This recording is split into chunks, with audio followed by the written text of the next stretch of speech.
about that. As I told you, I have a bay window. That's what I was trying to remember. It's a bay window. And so my dogs are sitting here at my feet looking out the bay window, because in Florida our windows go almost always to the floor. So they can just sit on their little beds right at the bottom of the window and look out. And it's that time of day when the kids are coming home. So that's what they start barking at. So I apologize for that. And there we go. Let's edge this up. Whoops. Put the lid on and then get your edging. Again, I use ground espresso. I like the dark tone. Just really edges things nicely. I'm gonna edge the sides, the little flaps. Edge this.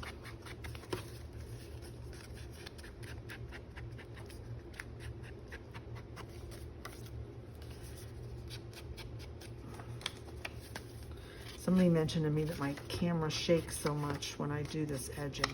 So I figured out the only way that I can overcome that is not to put my elbows down.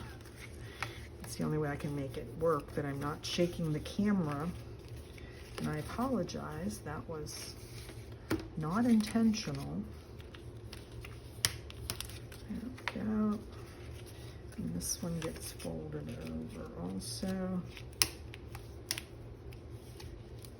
You know, you could actually print extras of these and just give these as a little gift to somebody, because they usually have Bible verses and things that go inside them.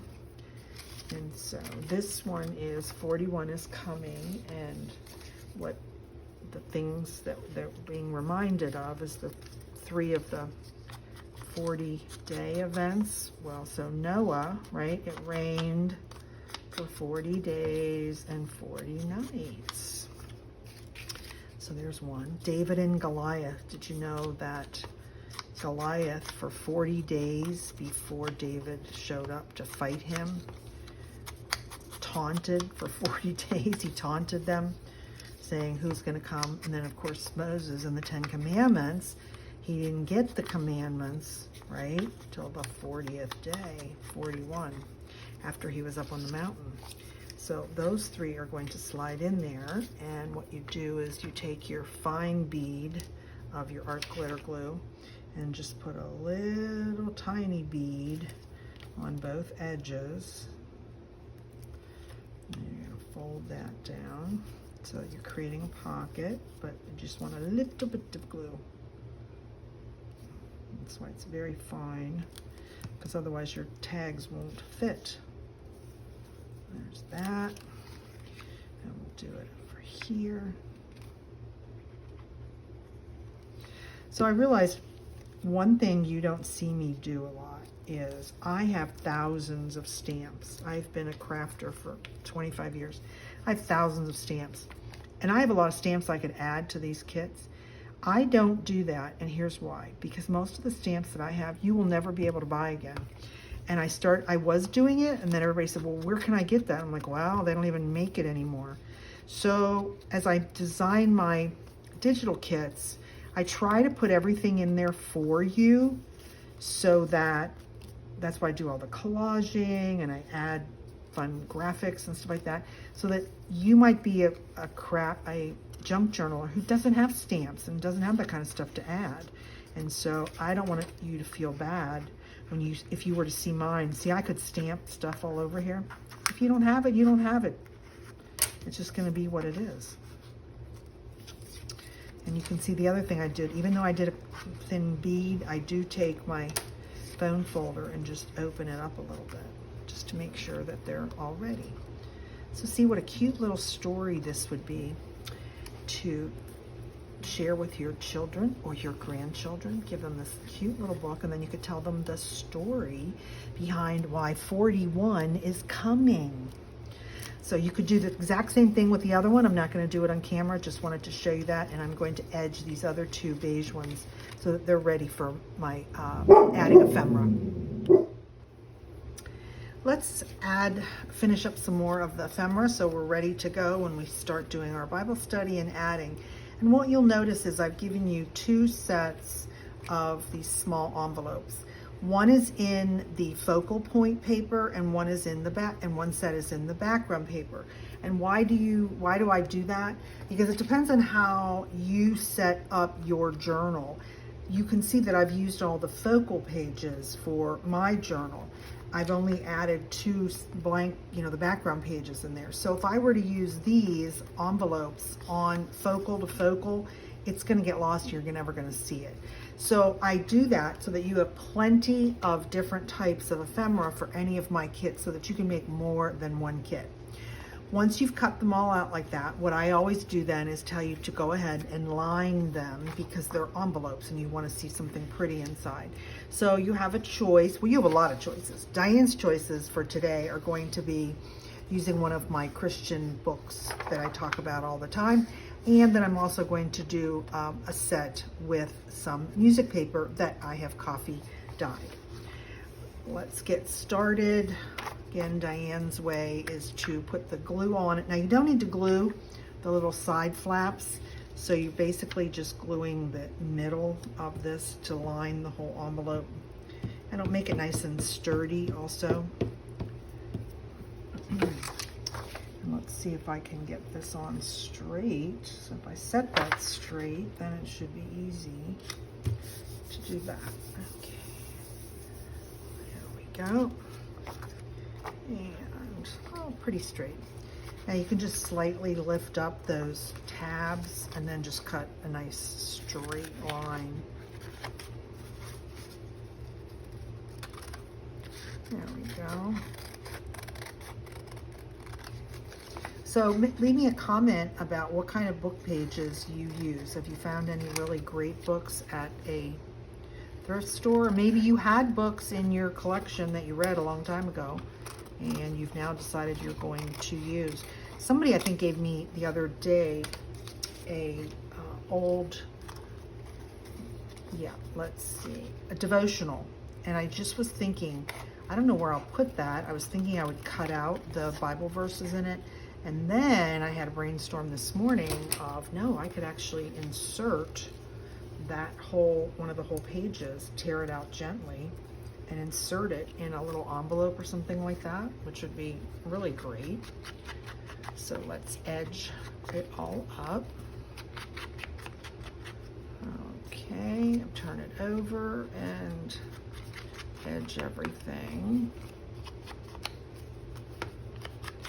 There's a couple ways you can use these envelopes. You can use them as a tuck spot, or you can use it as a close it up and make it a real little envelope.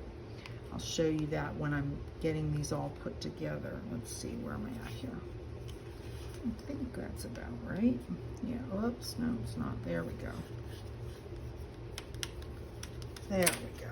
Now it's almost, Diane, a little bit crooked. Let's get that done. And then we'll fold this over. And there is our mini envelope. And this worked out good on this paper because it turned a 6 turned into a 9. The trick when I'm making these is that everything turns around and becomes upside down. So the point I'm going to make is you could seal this, put glue on these edges, and then yes, you have this cute little mini envelope. Or you can leave it open, attach the back of it, and then you can slide in a Bible verse or something like that, and it works that way, and you can do a enclosure. Let's do another one, and we'll do music paper. My mother played the piano, and so this is all of her old music paper that she had. And when I first took it after she died, I wasn't doing junk journaling, and I was like, I don't know what I'm gonna ever do with that. And I'm so blessed and happy that I kept it.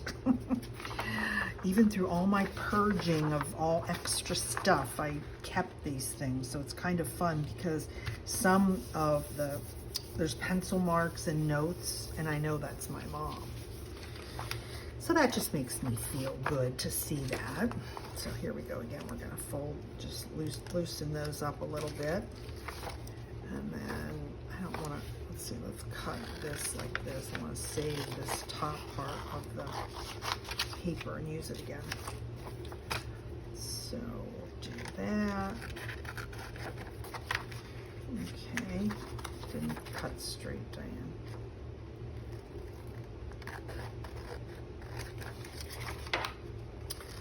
The other thing is you may not use these envelopes at all in this particular junk journal, but I'm going to reiterate what I say all the time.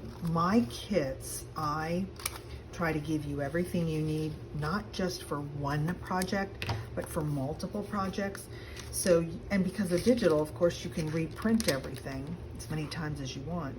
So some of the ephemera with these little envelopes and little tuck points and trifolds and stuff, print extra pages and make them and then have them sit there so that when you go to make anything, it's your own custom ephemera that you've made. That's what I do. You can't see, but I have a row of little plastic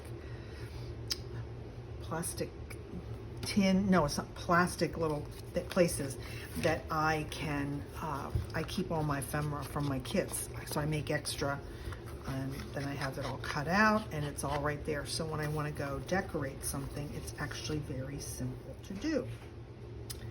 As I'm finishing up getting all my ephemera ready, I wanted to show you my little trick for tickets. You receive 2 pages of tickets in this kit. One page has words and all the numbers associated with the entire Bible study. And then you have a whole separate page that's just really fun tickets in those really red, black, and yellow and gold colors. And I just threw that in. It's really an extra. So what I do is I use my guillotine cutter and I cut them in strips.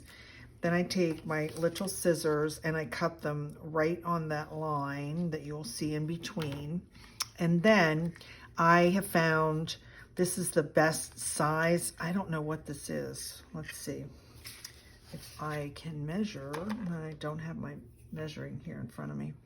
It looks like it's maybe a 1/2 inch hole punch, but if I put it in there and I just put it right on the little corners, it's exactly the same size, and it makes the little rounded cut on a ticket.